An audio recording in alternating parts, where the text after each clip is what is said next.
Karna serial ಯಾಕೆ ನಿಂತೋಯ್ತು ಅನ್ನೋದು almost ನಿಮಗೆಲ್ಲ ಈಗಾಗಲೇ ನಿಮ್ಮ ಮೆಗಾ ಸುದ್ದಿ ತಿಳಿಸಿದೆ.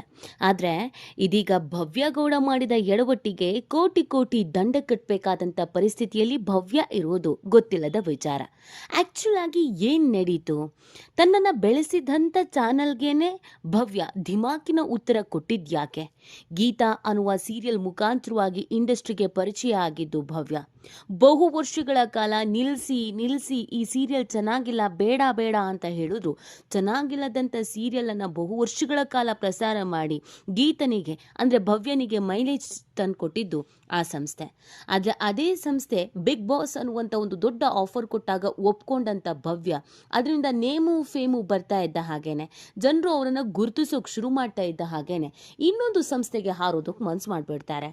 ಅದೇ ಈಗ ಭವ್ಯ ತನ್ನ ಕಾಲ ಮೇಲೆ ತಾನೇ ಚಪ್ಟಿಕಲ್ಲನ್ನು ಎಳ್ಕೊಂಡ ರೀತಿಯಲ್ಲಿ ಆಗಿದೆ. ಆ್ಯಕ್ಚುಲ್ ಆಗಿ ಭವ್ಯ ಮಾಡಿದ ಎಡವಟ್ಟು ಏನು, ಈಗ ಎದುರಿಸ್ತಿರೋದ ಸಮಸ್ಯೆಗೇನು, ಇದೆಲ್ಲವನ್ನ ಈ ವಿಡಿಯೋದಲ್ಲಿ ಹೇಳ್ತಾ ಹೋಗ್ತೀವಿ. ಆದರೆ ಇಲ್ಲಿವರೆಗೂ ನಿಮ್ಮ ಮೆಗಾ ಸುದ್ದಿಯನ್ನು ಸಬ್ಸ್ಕ್ರೈಬ್ ಮಾಡಿಲ್ಲ ಅಂದರೆ ಈಗಲೇ ಸಬ್ಸ್ಕ್ರೈಬ್ ಮಾಡಿ. ಹೆಚ್ಚಿನ ಮಾಹಿತಿಗಾಗಿ ಬೆಲ್ ಐಕಾನ್ ಪ್ರೆಸ್ ಮಾಡುವುದನ್ನು ಮರಿಬೇಡಿ. ಎಸ್, ಕರ್ಣ ಧಾರಾವಾಹಿ ನಾಯಕ ನಟಿಯಾಗಿದ್ದಂಥ ಭವ್ಯ ಗೌಡ ಬಿಗ್ ಬಾಸ್ ಕನ್ನಡ ಕಾರ್ಯಕ್ರಮದ ಜೊತೆಗೆ ಮಾಡಿಕೊಂಡಿದ್ದಂಥ ಒಪ್ಪಂದದಂತೆ 6 ತಿಂಗಳು ಬೇರೆ ಮನರಂಜನಾ ವಾಹಿನಿಯಲ್ಲಿ ಕಾಣಿಸಿಕೊಳ್ಳುವ ಹಾಗಿರಲಿಲ್ಲ.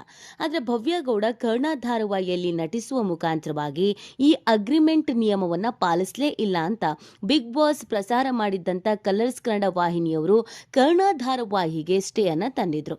ಹೀಗಾಗಿ ಕರ್ಣ ಪ್ರಸಾರವಾಗುವ ಜಾಗದಲ್ಲಿ ಅಣ್ಣಯ್ಯ ಧಾರಾವಾಹಿ 1 ಗಂಟೆಯ ಮಹಾ ಸಂಚಿಕೆ ಪ್ರಸಾರ ಆಗಿತ್ತು.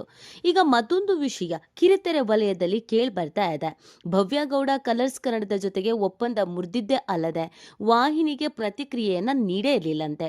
ಎಷ್ಟೋ ಬಾರಿ ಫೋನ್ ಮಾಡಿದ್ರು ಅವರು ನೀಟಾಗಿ ರಿಯಾಕ್ಟ್ ಆಗಿರ್ಲಿಲ್ಲಂತೆ. ಜೊತೆಗೆ ನೀವೇನ್ ಮಾಡ್ತಿರೋ ಮಾಡ್ಕೊಳ್ಳಿ, ಕಾನೂನಿನ ಮುಖಾಂತರವಾಗಿ ಉತ್ತರವನ್ನ ಕೊಡಿ ಅಂತ ಹೇಳಿದ್ರಂತೆ. ಹೀಗಾಗಿಯೇ ಕಲರ್ಸ್ ಕನ್ನಡದವರು ಕಾನೂನಿನ ಮುಖಾಂತರವಾಗಿ ಉತ್ತರ ಕೊಡುವುದಕ್ಕೆ ನಿರ್ಧರಿಸಿದ್ದು ಅನ್ನೋದು ಗೊತ್ತಾಗ್ತಾ ಇದೆ.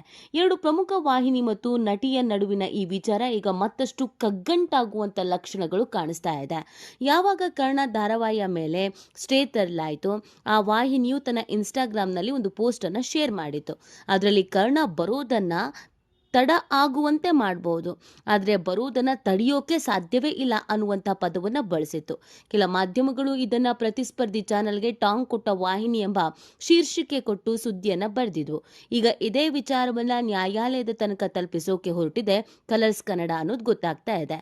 ಭವ್ಯಗೌಡ ವಿರುದ್ಧ ಕಾನೂನು ಹೋರಾಟ ಮಾಡುತ್ತಿರುವಂಥ ವಾಹಿನಿಯ ಮೂಲಗಳು ಹೇಳುವಂತೆ ಬಿಗ್ ಬಾಸ್ ಕಾರ್ಯಕ್ರಮದ ಅಗ್ರಿಮೆಂಟ್ ಪ್ರಕಾರ ನಟಿ ಭವ್ಯ ಗೌಡ ಅವರು ಜುಲೈ ಅಂತ್ಯದ ತನಕ ಬೇರೆ ಮನರಂಜನಾ ವಾಹಿನಿಗಳಲ್ಲಿ ಕಾಣಿಸ್ಕೊಳ್ಳೋ ಹಾಗಿಲ್ಲ ಅಂತ ಅಗ್ರಿಮೆಂಟನ್ನು ಮಾಡಲಾಗಿತ್ತು. ಆ ಅಗ್ರಿಮೆಂಟಿಗೆ ಓಕೆ ಅಂತ ಕೂಡ ಭವ್ಯ ಗೌಡ ಹೇಳಿ ಸೈನು ಹಾಕಿ ಆ ನಂತರ ಬಿಗ್ ಬಾಸಿಗೆ ಹೋಗಿದ್ದು. ಇದಾದ್ಮೇಲೆ ಈಗ ಆಫರೇ ಇಲ್ಲ ಅಂತನೂ ಅಲ್ಲ, ಬಿಗ್ ಬಾಸ್ ಮುಗಿದ ಮೇಲೆ 6 ತಿಂಗಳ ತನಕ ನೀವು ಹೆಂಗೂ ಎಲ್ಲೂ ಹೋಗೋ ಹಾಗಿಲ್ಲಲ್ಲ, ನಮ್ಮಲ್ಲೇ ಸೀರಿಯಲ್ ಬರ್ತಾ ಇದೆ, ನಮ್ಮಲ್ಲೇ ರಿಯಾಲಿಟಿ ಶೋಗಳು ಬರ್ತಾ ಇದೆ, ನೀವು ಇದನ್ನು ಮಾಡಿ ಅಂತ ಹೇಳಿ 2 ಪ್ರಮುಖವಾದಂಥ ಸೀರಿಯಲ್ಲು ಹಾಗೇನೆ 1 ರಿಯಾಲಿಟಿ ಶೋ ಇವುಗಳ ಆಫರನ್ನು ಕೊಡಲಾಗಿತ್ತಂತೆ ಕಲರ್ಸ್ ಅವರು. ಆದರೆ ಭವ್ಯ ಕಲರ್ಸ್ ಅವರಿಗೆ ಸುಳ್ಳು ಹೇಳ್ಬಿಟ್ಟಿದ್ದಾರೆ. ನಾನು ಸಿನಿಮಾ ಮಾಡ್ತಾ ಇದ್ದೀನಿ, ನನಗೆ ಯಾವ ಪ್ರಾಜೆಕ್ಟನ್ನು ಒಪ್ಕೊಳ್ತಾ ಇಲ್ಲ, ಸಿನಿಮಾ ಮಾಡಬೇಕು ಅಂತ ಹೇಳಿದ್ದಾರೆ. ಅದಕ್ಕೆ ಕಲರ್ಸ್ ಅವರು ಕೂಡ ಸುಮ್ಮನಾಗಿದ್ದಾರೆ. ಓಕೆ, ಸಿನಿಮಾ ಮಾಡ್ತಿದ್ದಾರೆ, ಮಾಡಲಿ ಅಂತ ಬಿಟ್ಟಿದ್ದಾರೆ. ಆದರೆ ಭವ್ಯ ಗೌಡ ಜೀ ಕನ್ನಡದಲ್ಲಿ ಯಾವಾಗ ಕಾಣಿಸ್ಕೊಳ್ತಾರೆ ಅನ್ನೋದು ಕನ್ಫರ್ಮ್ ಆಯಿತು. ಅವಾಗ ಸಹಜವಾಗಿಯೇ ತಾನು ಬೆಳೆಸಿದಂಥ ನಟಿ ತಮಗೆ ಈ ರೀತಿಯಾಗಿ ತಿರುಗು ಮಂತ್ರ ಹಾಕೋದು, ತಿರುಗು ಉತ್ತರ ಕೊಡೋದು, ದಿಮಾಕ್ ಮಾಡೋದು, ಆಟಿಟ್ಯೂಡ್ ತೋರಿಸೋದು ಎಷ್ಟು ಮಟ್ಟಿಗೆ ಸರಿ, ಇದನ್ನು ಇಳಿಸಲೇಬೇಕು ಅನ್ನುವಂಥ ತೀರ್ಮಾನಕ್ಕೆ ಅವರುಗಳು ಕೂಡ ಬಂದಿದ್ದಾರೆ. ಅದಕ್ಕೆ ಯಾವಾಗ ಪ್ರೋಮೋ ರಿಲೀಸ್ ಆಗುತ್ತೋ ಅಂತ ಕಾಯ್ತಾ ಇದ್ರು. ಪ್ರೋಮೋ ರಿಲೀಸ್ ಆಗೋವರೆಗೂ ಸುಮ್ಮನೆ ಇದ್ದವರು ಇನ್ನೇನು ಸಂಜೆ ಆನೇರಾಗಬೇಕು ಅನ್ನೋಷ್ಟೊತ್ತಿಗೆ ಸರಿಯಾದ ಟೈಮ್ ನೋಡಿ ಹೊಡೆಯೋದು ಅನ್ನೋ ಹಾಗೇನೆ ಇದು ಕರೆಕ್ಟ್ ಆದಂಥ ಟೈಮು, ಈಗಲೇ ಸ್ಟೇ ತರಬೇಕು ಅಂತ ಸ್ಟೇ ತಂದಿದ್ದಾರೆ. ಆ್ಯಕ್ಚುಲಾಗಿ ಹೇಳಬೇಕು ಅಂತ ಅಂದರೆ ಭವ್ಯಲ್ಲಿ ನಿಧಾನವಾಗಿ ಆಫರ್ಗಳನ್ನು ರಿಜೆಕ್ಟ್ ಮಾಡ್ಬೋದಿತ್ತು. ಇಲ್ಲ, ನನಗೆ ಹೀಗೆ ಝೀಯಿಂದ ಬೇರೆ ಆಫರ್ ಬಂದಿದೆ, ನಾನು ಅಲ್ಲಿಗೆ ಹೋಗ್ತಾ ಇದ್ದೀನಿ ಅಂತ. ಇಲ್ಲ ಅಂತಂದರೆ ಜುಲೈವರೆಗೂ ಸುಮ್ಮನೆ ಇದ್ದು ಆನಂತರನಾದರೂ ಸೀರಿಯಲನ್ನು ಒಪ್ಕೋಬಹುದಿತ್ತು.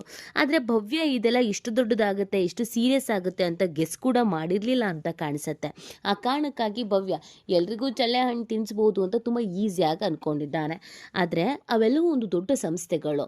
ಅದಲ್ಲದೆ ಈಗ ಆಲ್ರೆಡಿ ಝೀ ಮತ್ತು ಕಲರ್ಸಿಗೆ ಪೈಪೋಟಿ ಅಂತೂ ಇದ್ದೇ ಇದೆ TRPಯಲ್ಲಿ, ನಮಗೆ ಜಾಸ್ತಿ ಬರುತ್ತಾ ಅಂತ.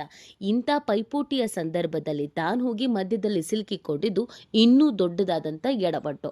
ಸೊ ಆ ಕಾರಣಕ್ಕಾಗಿಯೇ ಇದೀಗ ಈ ಇಬ್ಬರ ಜಗಳದಲ್ಲಿ ಮೂರನೆಯವರು ಬಡವಾದ್ರು ಅನ್ನೋ ಹಾಗೆ ಭವ್ಯ ಮತ್ತು ಇನ್ನೊಂದು ಸಂಸ್ಥೆಯ ಜಗಳದಲ್ಲಿ ಮತ್ತೊಂದು ದೊಡ್ಡ ಸಂಸ್ಥೆ ಬಡವಾಗಿದೆ. ಎರಡು ದೊಡ್ಡ ಸಂಸ್ಥೆಗಳ ಪೈಪೋಟಿಯಲ್ಲಿ ಭವ್ಯ ಕೂಡ ಬಡವಾಗಿದ್ದಾರೆ ಅಂತ ಹೇಳಿದ್ರೆ ತಪ್ಪಾಗ್ಲಿಕ್ಕಿಲ್ಲ.